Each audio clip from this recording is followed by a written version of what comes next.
Ayan mga kakuha, no, yung napansin namin dun, sinara nila, pinasabog nila yan dyan mga kakuha, tapos bumaba na yung mga bato dyan at sinara na nila yung tunnel. Mabilisang pagsara yan kasi hindi man lang nila siniminto o ano man lang, basta binasag lang nila, pinapasabog lang nila yung mga lupa, mga bato at nilagay na dyan.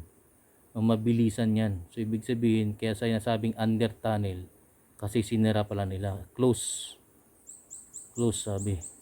So dyan galing yun mga kakuha, yung mga ano yun, mga galing mga bato dyan papunta dun sa baba.